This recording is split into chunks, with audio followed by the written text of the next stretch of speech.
Halo guys, welcome. Jadi video kali ini mungkin bakalan jadi video pertama di channel ini yang bahas tentang storytelling ya guys. Nah, jadi di video kali ini aku pengen bahas tentang salah satu kasus yang kalian ada pernah request juga di live TikTok aku, yaitu Sergei Ponomarenko yang dikenal sebagai si penjelajah waktu atau kita sebut sebagai time traveler. Jadi yuk langsung aja ke pembahasannya.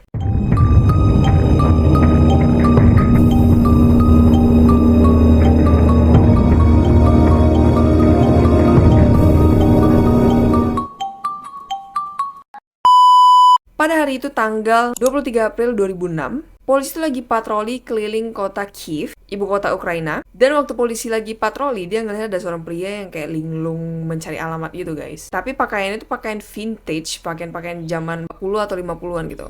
Dan pas disamperin sama si polisi, si pria itu nanya dia lagi di mana dan terus sekarang itu tanggal berapa. Nah ya polisi jelasin dong, dia lagi di kota Kiev, ibu kota Ukraina, dan hari itu tanggal 23 April 2006. Nah si pria yang denger itu kaget dia dan bilang nama dia itu adalah Sergei Ponomarenko sambil nunjukin kartu identitasnya. Polisi ini ngelihat dan gantian nih polisi yang kaget. Karena ngelihat kartu identitasnya ini merupakan kartu identitas negara Uni Soviet. Nah, bagi kalian mungkin yang belum tahu, Uni Soviet itu dulu adalah sebuah negara, cuman dipecah pada tahun 1991 menjadi beberapa negara. Dan salah satunya itu ada negara Ukraina dan juga Rusia.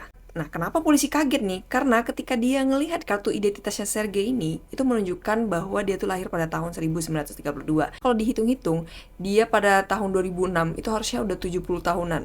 Cuman perawakan dia itu masih kayak umur 30-an gitu. Nah, di sini Sergei juga ngaku kalau misalnya dia tuh adalah seorang time traveler. Dan polisi pasti nggak percaya dan ngira kartu identitasnya itu kartu yang dibuat-buat. Dan dibawalah si Sergei ini ke rumah sakit jiwa untuk diperiksa.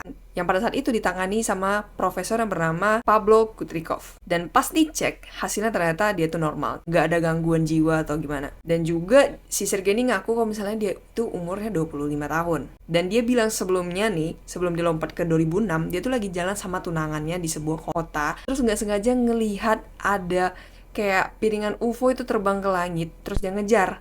Sampailah dia bisa berada di situ. Dan dia juga sempat foto piringan UFO itu. Nah, untuk membuktikan perkataan dia itu benar atau enggak, polisi ngecek kamera yang dibawanya untuk dicek sama ahli fotografi. Dan ternyata kamera yang dipakai Sergei itu adalah kamera jadul yang udah dikontinue pada tahun 1970-an gitu. Karena penasaran dicetak deh hasil dari kameranya itu untuk membuktikan kata-kata si Sergei. Nah, karena kamera jadul itu kan butuh waktu ya untuk mencetak fotonya itu, nggak bisa instan kayak sekarang. Jadi si Sergei itu dimasukin ke sebuah kamar di rumah sakit jiwa itu. Dan pas si Sergei itu mau dipanggil lagi untuk diwawancarai selanjutnya, si Sergei ini udah hilang dan gak bisa ditemukan dimanapun. Dan lucunya juga sel yang tempat dia tinggal itu nggak ada perlawanan atau kerusakan yang membuktikan kalau dia tuh melarikan diri. Bisa dibilang dia tuh tiba-tiba hilang aja waktu dia di dalam kamar pasien itu. Udah dicek CCTV juga nggak jumpa jejaknya si Sergei itu.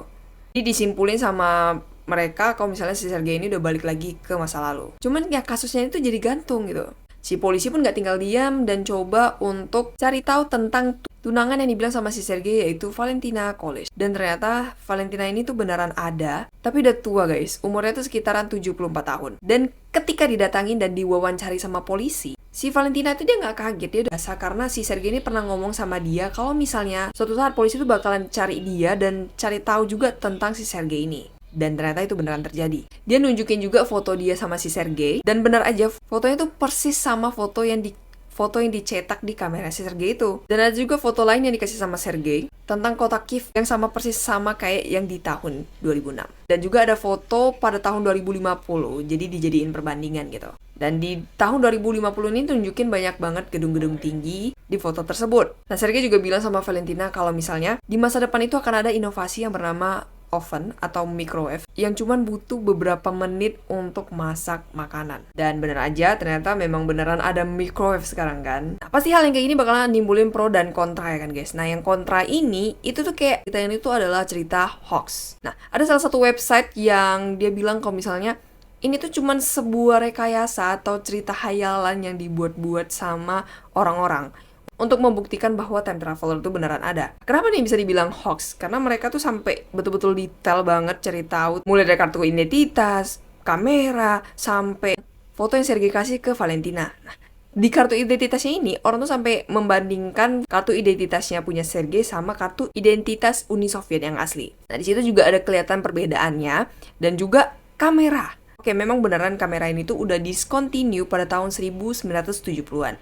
Cuman, kalau misalnya untuk filmnya sendiri tuh masih ada, tapi ya bisa dibilang langka. Cuman yang nggak betul-betul kayak bersejarah sampai susah banget didapatkan gitu loh guys. Nah, dan yang terakhir itu adalah foto perbandingan tahun 2006 kota Ukraina sama tahun 2050. Di situ website ini juga menjelaskan kalau misalnya foto ini tuh adalah editan. Nah, jadi sebenarnya gedung-gedung tinggi yang di fotonya Sergei itu sebenarnya adalah sebuah editan yang mana gedung-gedung itu udah ada, cuman kayak diedit di Photoshop gitu, digabung-gabungin jadi bisa nyatu dan banyak gedung di belakangnya. Jadi gitu guys.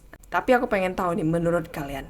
Kalian tim pro atau tim kontra? Tulis pendapat kalian di kolom komentar ya guys. Ya, kira-kira video kita tuh sampai di sini aja. Thank you banget guys untuk kalian semua yang udah support aku sampai finally aku buat video YouTube. Dan semoga kalian suka dengan video satu ini. And sorry banget ya kalau misalnya background aku tuh masih yang kayak ala kadarnya, karena ya gitu deh. Masih yang belum kayak wow banget lah ya guys. Ya semoga dengan beriring jalannya waktu, pelan-pelan aku bisa ngisi kamar aku yang polosan ini, oke? And ya, kasih pendapat kalian untuk video satu ini, and next enaknya kita bahas apa? Komen ya. Kalau misalnya kalian suka sama video ini, kasih likes dan subscribe. Tapi kalau misalnya kalian nggak suka, boleh dislike aja. Oke guys? See you guys in another video. Bye-bye.